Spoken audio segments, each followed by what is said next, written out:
Bismillahirrahmanirrahim. Assalamualaikum warahmatullahi wabarakatuh. Alhamdulillah. Alhamdulillahirabbil alamin wassalatu wassalamu ala asyrafil anbiya sayyidina Muhammad wa ala alihi wa sahbihi ajmain. Allahumma salli ala sayyidina Muhammad wa ala ali sayyidina Muhammad. So alhamdulillah. Okey, bertemu lagi kita dalam siaran pada pagi ini dalam program Asah Minda. InsyaAllah teruskan bersama dengan saya. So, apa khabar anda pada pagi ini?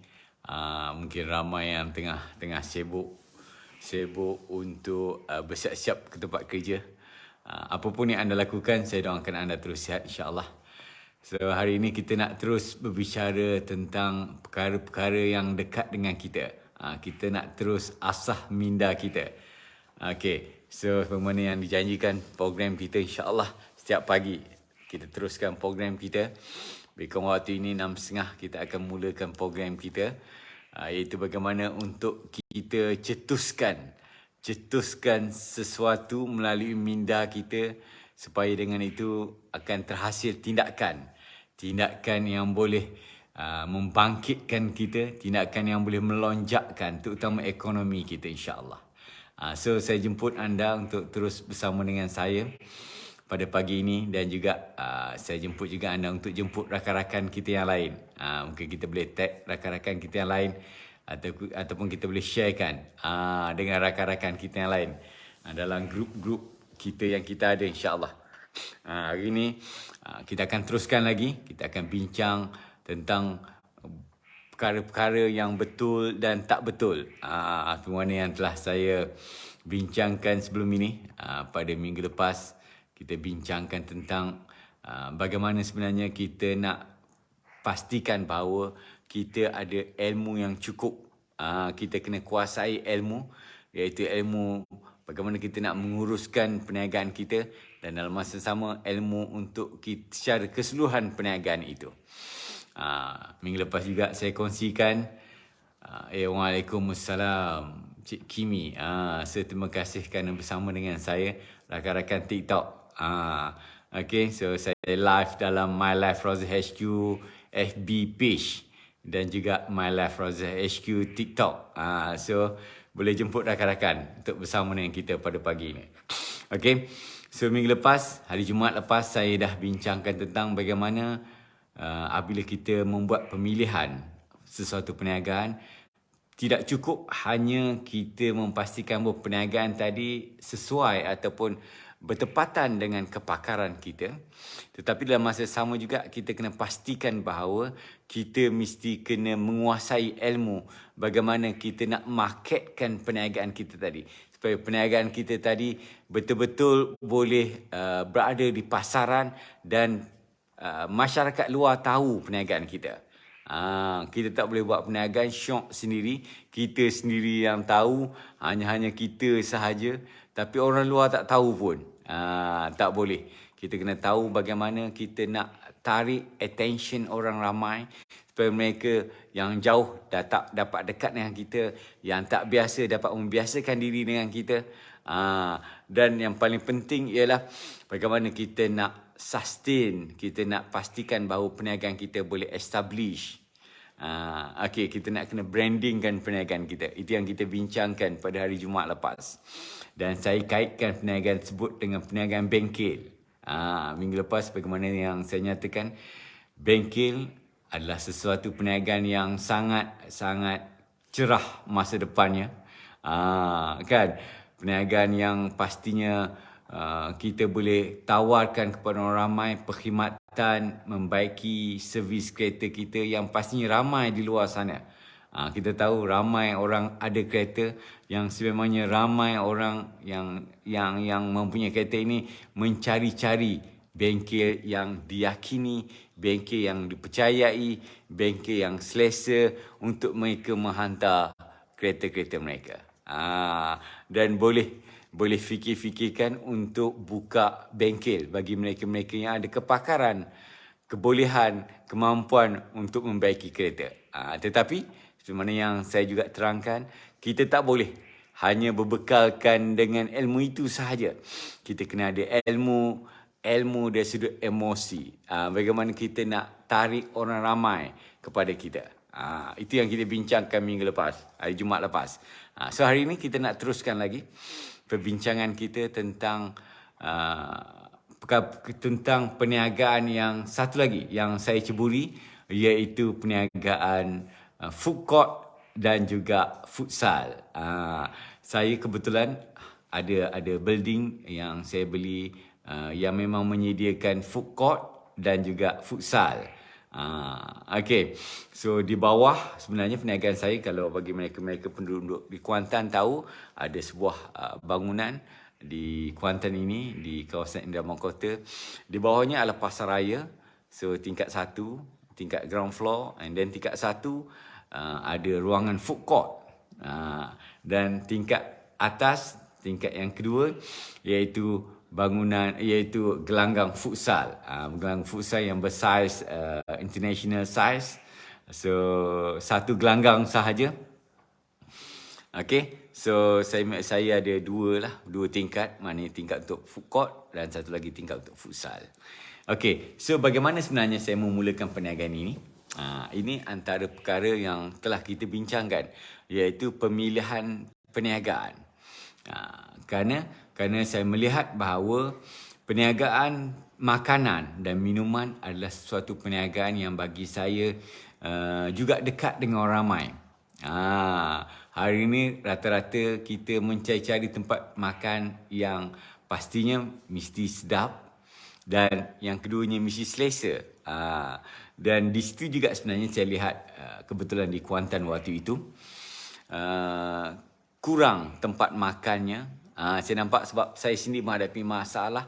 Setiap kali nak pergi makan, tercari-cari tempat. Di mana tempat yang agak selesa, di mana tempat yang kita boleh makan sedap dan sebagainya.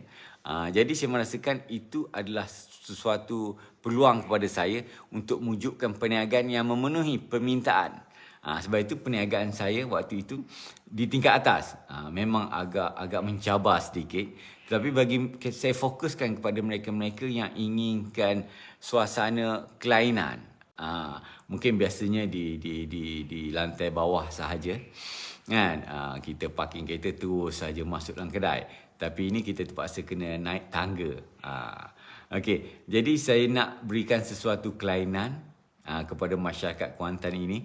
Jadi saya memilih tempat food court. Saya adakan food court di tingkat atas, tingkat 1.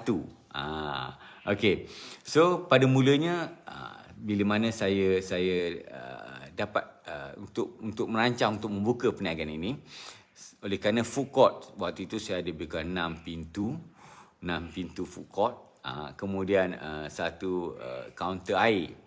Jadi saya buat iklan untuk saya ajak mereka-mereka yang nak berniaga, untuk berniaga makanan, untuk datang ke food court saya. Dan alhamdulillah saya dapat berjumpa dengan peniaga-peniaga yang berminat untuk menyertai saya. Jadi kita dapat buka food court tadi bersama dengan rakan-rakan peniaga yang lain, yang 5 orang lagi, untuk buka dengan menu yang masing-masing, menu yang pelbagai, kan? Dan saya sendiri ambil satu pintu dan juga kaunter air. Jadi lebih waktu itu saya menjurus ke arah pengurusan secara keseluruhan food court tadi. Saya menyediakan pekerja untuk serve, angkat air, pinggan mangkuk dan sebagainya. Kemudian basuh pinggan mangkuk tersebut, hantar kepada gerai-gerai di situ. Itu peranan saya. Di samping saya menyediakan kelengkapan keseluruhannya dengan wifi-nya, dengan TV dan sebagainya. Itu yang saya sediakan. Jadi alhamdulillah perniagaan tersebut berjalan, dan bagi pihak saya sendiri, saya telah merancang dengan menyediakan tukang masak. Saya sendiri tak pandai masak, jadi saya cari tukang masak, dan kebetulan waktu itu saya dapat tukang masak daripada hotel. Kebetulan baru berhenti kerja hotel. Kemudian saya ambil dia menjadi tukang masak saya. Kerana saya ada satu pintu khusus untuk makanan. Untuk saya menyediakan makanan yang yang kita panggil lauk pauk dan juga makanan ala-ala hidangan hotel. Kemudian yang lain-lain tu ada yang western, ada yang grill, hot grill tu, okey, dan ada juga makanan seperti laksa, mi dan sebagainya. So maknanya ada 6 pintu situ dengan menu-menu yang pelbagai. Itu perancangannya, dan alhamdulillah perjalanannya juga berjalan dengan lancar. Dan waktu itu saya ambil seorang manager kerana saya tak sempat untuk menguruskan sendiri, jadi saya ambil manager yang boleh menguruskan keseluruhan pengurusan di situ. Dan kebetulan tempat saya tadi berdekatan dengan sekolah, berdekatan dengan universiti, college dan sebagainya, dan juga office kerja.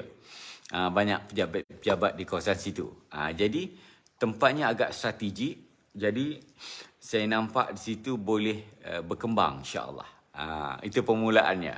Dan saya juga pada menguruskan supaya food court saya tadi dihidup siang dan malam.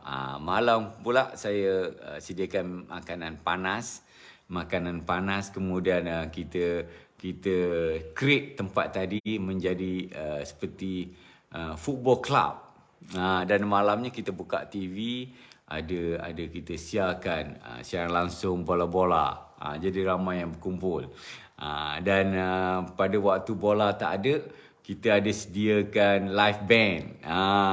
Dan itu perancangan yang saya jalankan, dan alhamdulillah ianya berjalan dengan lancar, berjalan dengan baik. Kerana bagi saya, kita cuba untuk memenuhi permintaan pelanggan kita. Kita melihat apa pelanggan kita nak waktu itu, dan saya menyediakan perkhidmatan tersebut. Dan itu adalah salah satu daripada prinsip dalam perniagaan. Prinsip dalam perniagaan ialah kita sentiasa memenuhi apa kehendak pelanggan kita. Kita melihat kepada permintaan, demand. Bila ada demand, di situ ada supply. Okey, itu antara perkara-perkara betul yang saya buat. Dan alhamdulillah benda itu berjalan dengan baik untuk dalam satu tempoh. Tetapi waktu itu juga saya terlupa untuk menguruskan kewangan dengan betul. Dan inilah topik yang ingin saya bincangkan pada pagi ini, iaitu bagaimana sebenarnya dalam perniagaan kita juga kena pastikan pengurusan kewangan yang betul. Apatah lagi kalau perniagaan yang melibatkan transaksinya dengan pantas. Orang kata fast transaction. Maknanya urus niaga tadi berjalan dengan sangat cepat, sangat pantas. Maknanya kita pagi-pagi saya dah kena pastikan bahawa untuk pergi beli bahan-bahan mentah dan sebagainya. Dan yang paling penting bagaimana collection kita setiap hari. Dan ini memerlukan suatu pengurusan yang cekap, dan juga memerlukan bagi saya sistem yang baik. Supaya bila mana kita menguruskan perniagaan dalam bidang F&B ini, kita tahu bahawa dekat situ kadang-kadang banyak kita terlibat dengan cash. Kita terlibat dengan cash transaction, urus niaga dalam cash. Jadi pengurusan kewangan yang cekap dan sistematik itu perlu. Dan di situlah kegagalan saya. Saya mengakui kegagalan saya waktu itu untuk menyediakan sistem kewangan, sistem pengurusan kewangan yang cekap.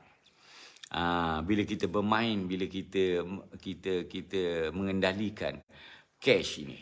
Sebab itu saya nasihatkan bagi mereka-mereka yang nak berurusan, bagi mereka-mereka yang nak mewujudkan perniagaan, perniagaan dalam F&B, perniagaan dalam makan dan minuman. Kita nak buka restoran ke, nak buka kedai makan dan sebagainya, atau nak buka warung sekalipun, kita kena pastikan bahawa kita kena menitik beratkan tentang pengurusan kewangan. Kita tak nak bila kita buat kita kendalikan perniagaan tadi, Walaupun perniagaan tadi berjalan dengan lancar, tetapi bila kita gagal untuk mengendalikan atau untuk menguruskan kewangan dengan betul, dengan cekap, dengan bersistematik, maka kat situ sebenarnya bibit-bibit kehancuran dalam perniagaan akan ada. Apatah lagi kalau kita terlibat dengan urusan tunai, urusan jual beli tunai. Urusan jual beli tunai. Okey, sebab itu waktu itu dalam perniagaan saya, walaupun saya ada manager, walaupun saya dah ada tukang masak, walaupun saya dah aturkan perniagaan saya tadi, fokus saya tadi dengan pelbagai fasiliti yang terbaik, yang orang memang suka, dan waktu itu memang ramai yang datang. Ramai yang siang pun ada, malam pun ada, kerana kita kebetulan kita memang berada di tempat yang strategi. Tetapi saya gagal untuk menguruskan kewangan. Saya gagal untuk menyediakan seseorang yang boleh menguruskan kewangan dengan cekap dan sistematik. Kan kadang-kadang kita tengok banyak duit yang short. Ini benda perkara yang berlaku bila kita selalu kita terlibat dengan transaction cash. Kita terlibat dengan urus niaga yang tunai ini. So, bagaimana kita nak pastikan bahawa setiap waktu, bila mana duit kita direkodkan dengan betul, duit masuk dan duit keluar direkodkan dengan betul. Jadi ini penting sebenarnya. Sebab itu, dalam urus niaga, kewangan ini adalah sesuatu yang kita panggil nyawa kepada syarikat. Kita kena pastikan bahawa urusan kewangan mesti dikendalikan dengan betul. Supaya kita nak elakkan berlakunya penipuan, kita elakkan berlakunya, kita panggil songlap. Kita tak nak duit kita disonglap. Begitu juga kita tak nak juga duit kita keluar tanpa ada kita panggil urus niaga yang betul. Kadang-kadang kita beli bahan mentah banyak ini, sepatutnya tiba-tiba yang sampai kurang. Kita tak nak begitu. Sebab itu adalah antara ciri-ciri ataupun antara perkara-perkara yang boleh mengakibatkan perniagaan kita tadi makin lama dia makin menyusut. Makin lama dia makin menyusut. Nampak perniagaan itu berjalan lancar, tapi oleh kerana kita tak uruskan yang betul, dia akan menyusut. Lama-lama dia kita panggil dia akan sikit dia menyusut. Jadi inilah sebenarnya antara ciri-ciri kita kena perhatikan dalam perniagaan kita. Kita kena pastikan perniagaan kita sentiasa kita panggil diuruskan dengan betul. Kita kena pastikan bahawa perniagaan kita sepatutnya dari sudut kewangan ini mestilah sentiasa berada dalam kita panggil TikTok. Kita tak nak perniagaan kita ini urusan kewangannya itu tak stabil. Kerana kita terlibat dengan kita panggil transaction yang laju. Hari-hari duit income masuk dan hari-hari juga duit akan keluar. Sebab kita terpaksa kena beli barang-barang mentah dan sebagainya. Walaupun saya uruskan food court banyak kepada pengurusan, tapi dalam masa yang sama saya ada juga satu pintu yang saya sendiri kendalikan. Dan begitu juga dengan air. Jadi di sini sebenarnya saya bercerita tentang bagaimana saya sendiri mengendalikan satu pintu tadi bersama dengan kaunter air. Apatah lagi dengan sahabat-sahabat perniagaan saya yang lain. Mereka hanya membayar sewa, yang tu okey. Kita hanya collect bulanan sahaja. Tetapi urusan hari-hari, transaction hari-hari ini yang kita kena pastikan, yang kita kena sentiasa kena teliti. Dan ketelitian itulah sebenarnya yang gagal saya wujudkan, yang saya tak dapat manage dengan betul, yang menyebabkan perniagaan saya tak naik dan dia makin menyusut. Dan saya belajar juga satu perkara, iaitu kita boleh percaya kepada seseorang tetapi kita tak boleh percaya 100%.